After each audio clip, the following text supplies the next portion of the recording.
Те шамхалы арабские, которые потомки Ахмада, узурпатора, сына его Шахбала, которые после освобождения самого Хунзаха от власти арабских агрессоров в конце 8 века, он перебрался в Кумух, где основал кумухскую вот эту вот шамхалскую линию арабского происхождения выходцев из Шама, которые потом ложно на себя натянули из того, что дальнейшие тоже, которые вот титул Шамхал, который у них был забран, отвоеван и забран. Ну, они основали династию Шамхал, и этот титул у них был забран.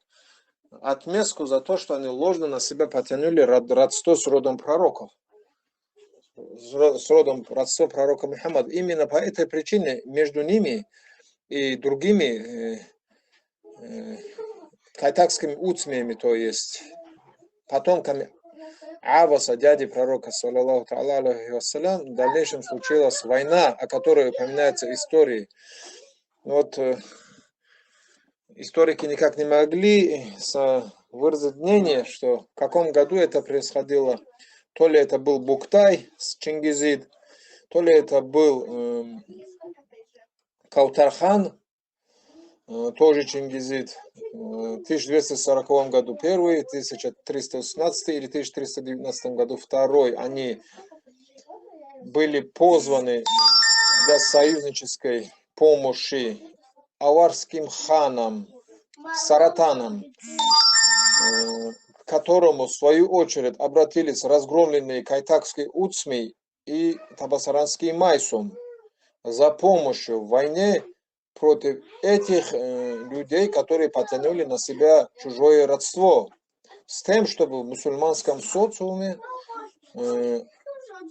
получить больший процент уважения, так как наличие пророческой крови, наследования дает для них фору в жизни, скажем так, в мусульманском социуме, исламском социуме. Поэтому вот эти люди, для них был посыл, что вы ошибаетесь, уважаемые, вы ведете свое родство не оттуда. После того, как они были разгромлены, то есть те арабские шамхалы, они были рассеяны по миру, так написано. И в дальнейшем у власти утвердилась династия Чингизидов. Она заключила династические браки с родом аварских нуцалов. По женской линии они приходились родственниками аварских ханов. Поэтому не возникало вопросов в дальнейшем, что некоторые аварские территории были в составе вот этого государства, столицы которой был Казикумух. То есть, как некоторые пытаются представить, что аварские общества там платили дань некую. Не платили. Все общество, все мусульманское общество обязаны платить мусульманскую казну налоги. Вот эти налоги выплачивали, естественно, все выплачивали. Даже вот мы, род аварских нуцалов, будучи главенствующим аварий, мы тоже этот налог выплачивали со своих доходов, как и положено всем мусульманам. Так что, когда говорят аварским ханам, платили, например, именно аварским ханам за пользование их землей те люди, которых мы условно сегодня назовем арендаторами земли, землепользователями. Вот эта категория людей и зависимая категория людей, то есть рабская, которая, естественно, она была, и рабство, кто говорит, что в исламе нет понятия рабства, то глубоко ошибается, ему следует глубже изучить ислам просто-напросто. Не говоря уже о юридических аспектах данного вопроса внутри исламской религии. Дальше. Потомство чингизидов правило энное количество времени, вроде бы до 15 века. После этого там пришла также династия из рода пророков, ее условно называют каджарами. Когда и она тоже вывелась, то есть мужская линия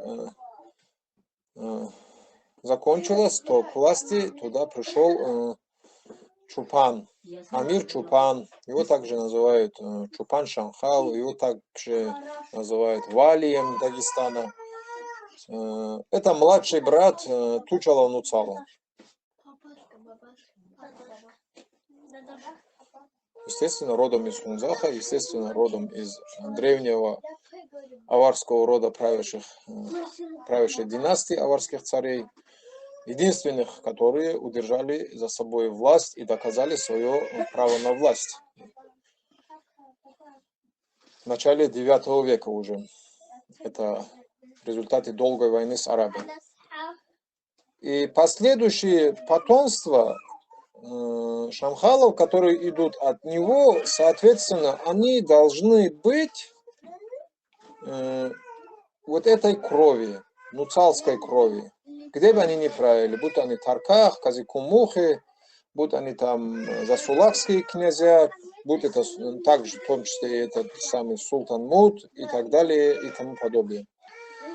Вот натягивать вожжи на себя, придерживая коня, как бы, да, засылая вперед на овраг других, тут эта ситуация не стоит. Поэтому этим людям хочется сказать, чтобы они Султан-Мута оставили в покое. Не нужно в своих грязных политических играх имя Султан-Мута высвечивать своими грязными устремлениями. Султан-Мут был далек от этого. И вся история Султан-Мута, она ярко показывает о том, что те люди, которые были рядом с Султан-Мутом, они были аварами. Авары всегда помогали ему. Махан II был его тестем. Он выдал замуж свою дочь за Султан-Мута. Так же, как и Казикумухский правитель также выдал свою дочь за него. То есть они были в родстве, но самую весомую помощь в войне против экспансии российского государства в начале 17 века на территории Дагестана, естественно, Султан-Муту оказал Махан II. Аварские войска участвовали во всех сражениях, которые были в тот период. Особенно значимым их участие было именно в Бафтугайском сражении, где армия Бутурлина была наголову разгромлена. Поэтому, не сводя параллели вот этих людей, фактологии, если они думают как-то, что это было иначе, то, пожалуйста, давайте еще раз призываем, я 100 раз уже призывал, к широкому исследованию историческому всех значимых родов и личностей истории Дагестана, широкому исследованию со всех сторон, генеалогическому, историко-хронологическому, ДНК генеалогическому и так далее.